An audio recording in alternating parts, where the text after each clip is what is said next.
In life, there are many phases where we feel that we are depressed, we are lonely, and when everybody is against us, and there is no one to, guide us or talk about it. So at that moment, how should we handle it or how should we deal with it? See, this is an unfortunate condition that a whole lot of human beings are in. In their experience, in their personal experience, life is like me versus the universe. Being in competition with the universe is a stupid thing to do. That's not a competition you must get into. Hello? Me versus the universe is a bad competition to get into. Would you also agree with me? So, this is why yoga. Yoga does not mean twisting and turning your body. The word yoga means union. Right now it's me versus the universe. This is just your psychological condition. This is not the reality. Even when you feel utterly lonely, are you still breathing? So you're transacting with the world, isn't it? Yes? You only can't get along with the people around you, but atmosphere is okay with you, food is okay if it tastes good, water is okay. You have transaction with the world, isn't it? Your existence is constantly an engagement with the universe, but your mind becomes against the universe. If you create a psychological condition that you're against or you're in competition with the universe or the cosmos, obviously you will feel crushed for small things. Little things will crush you. When I say little things, maybe you failed your examination, maybe you got thrown out of this university, maybe you got fired from a job, maybe somebody ditched you, maybe something else like this happened. These are all small things between life and death. Because you came here with nothing, isn't it?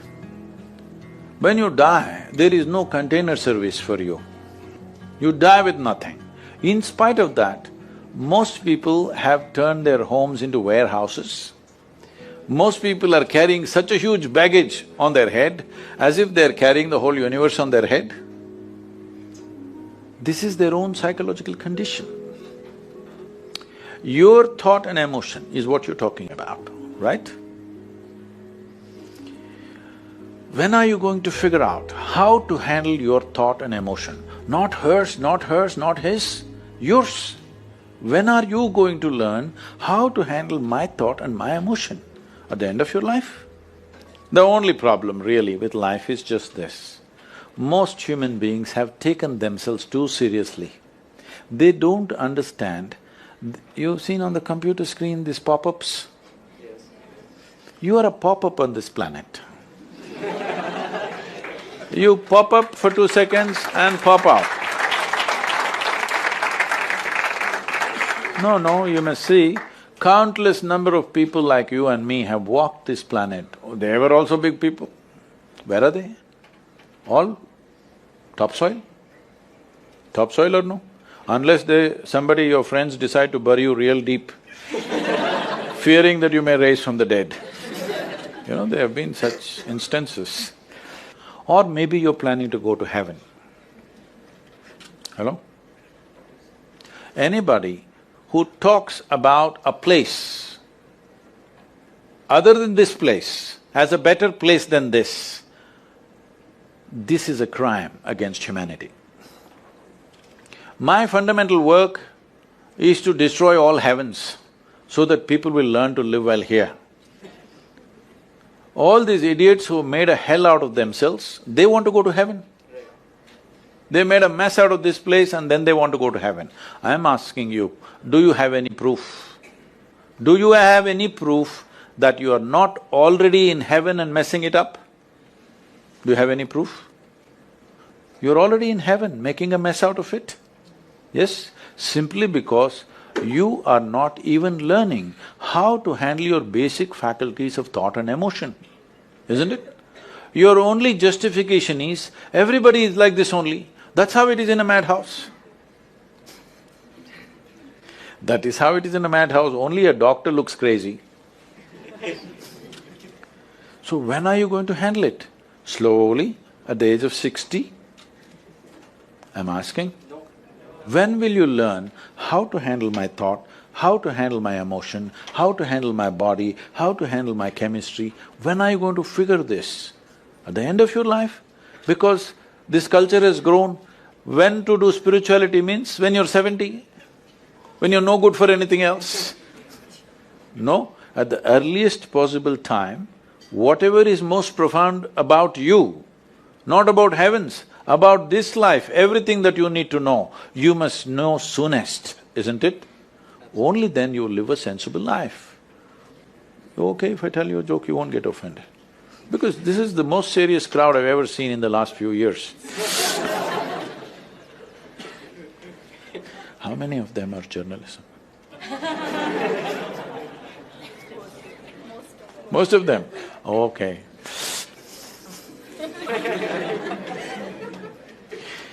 This happened. Shankaran Pillai, when he was in Paris, was married to a French woman. One day, it was their anniversary, first anniversary. So she invited a bunch of friends and she wanted to cook something really fresh, everything fresh. So from morning she was driving him to this market, that market, he got this fresh vegetables, fresh meat, fresh chicken, this, that, everything. Then in the evening she said, because the French have this, snail appetizer, she said, go to the beach and get some snails, fresh, and I will make some appetizer for all the friends who are coming. So Shankaran Pillai went to the beach and he was picking up all the snails and putting it in a bucket. Then he met an old friend, an Indian guy. They hit it off and they were talking about their old times. He just forgot that he's married. You know, when you meet old friends, it happens. And both of them went to a bar and they had a few drinks and he just forgot. Then he realized, then the snails were just climbing out and one snail fell out of the bucket. He realized, oh my God, I'm supposed to take these snails, my wife, French wife. She's waiting. So he said, I need to go, and he went. By then it was already very late. He went, he knew it's not going to be pleasant. So he came near the house and spilled all the snails on the ground, threw away the bucket and went and knocked on the door. The French fury came. He turned back and said, come on you guys, we're almost there, come on, let's go.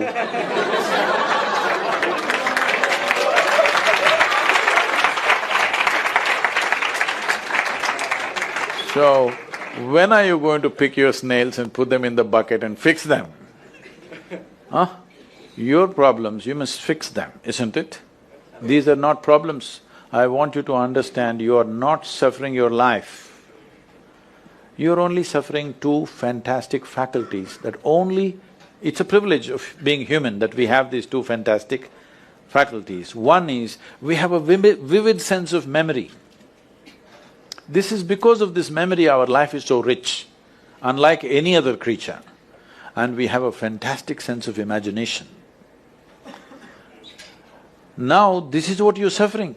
What happened 10 years ago, you can still suffer. Why? Are you suffering life or memory? Hello? Memory. Memory.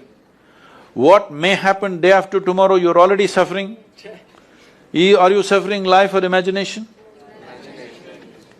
Two most fantastic faculties you have, you're suffering. So what are you asking for?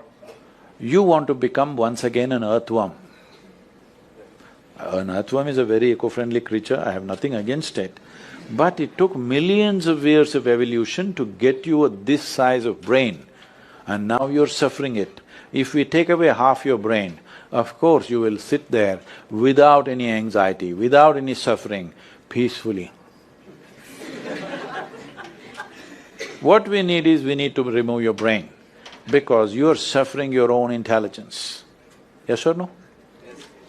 Because we gave you a very complex machine, you have not bothered to read even the user's manual. You want to just blunder around. No, young people, it's time you figure out a few things about you. If you don't know how, we will give you tools, how to figure this machine out, because in your life, many issues will come. More issues come up in your life means you're living a more active life. Nothing came up means you're not living. Yes? Lots of issues every day. I have the maximum number of trouble going on in my life on a daily basis, because so much of activity around the world, global level of activity only with volunteers, okay? Volunteers means nobody is qualified for the job and you can't fire them for inefficiency and they love you, what to do?